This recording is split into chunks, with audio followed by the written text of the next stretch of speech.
भारतीय सड़कों पर 1972 में पहली बार दौड़ा था चेतक। लोग कहने लगे थे हमारा बजाज। इसका डिजाइन वेस्पा स्प्रिंट से और नाम महाराणा प्रताप के घोड़े चेतक से लिया था। 1977 में कंपनी ने पहली बार चेतक की 1 लाख यूनिट बेची थी। ऑटोडेस्क। भारतीय ऑटो बाजार में बजाज चेतक की आज फिर से वापसी हो चुकी है। 70, 80 और 90 के 3 दशकों तक इस स्कूटर ने बाजार के साथ लोगों के दिलों पर भी राज किया है।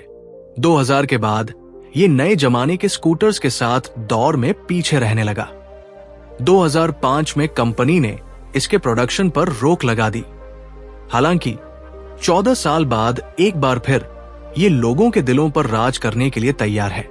इसकी वापसी इलेक्ट्रिक वेरिएंट के साथ हुई है। तो चलिए चेतक की वापसी पर, इसके इतिहास पर एक बार फिर नजर डालते हैं।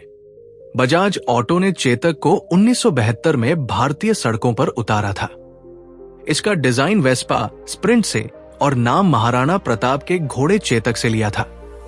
1972 में चेतक की 1000 यूनिट का लॉट बाजार में आया था और इसकी कीमत 8 से 10,000 के बीच थी।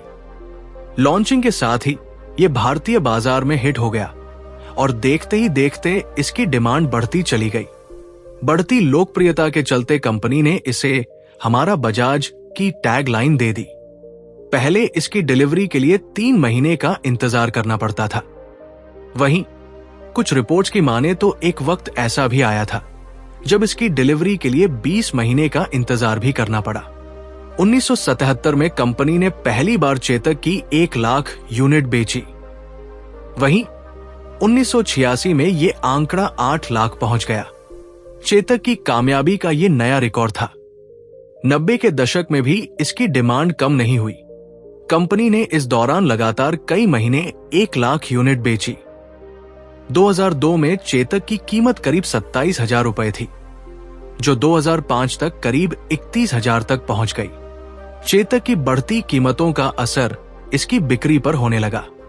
वहीं दूसरी तरफ एक्टिवा की मार्केट में पकड़ मजबूत होती चली गई। इस रेस में आखिरकार चेतक पीछे रह गया और 2005 में कंपनी ने इसका प्रोडक्शन बंद कर दिया। 14 साल बाद यानी 2019 में बजाज ऑटो लिमिटेड के अध्यक्ष राहुल बजाज ने चेतक की वापसी का ऐलान किया। इस बार कंपनी ने एक अवैस्का इलेक्ट्रिकार दिखाया। साथ ही इसे स्टाइलिश और नई जनरेशन की जरूरत के हिसाब से बनाया।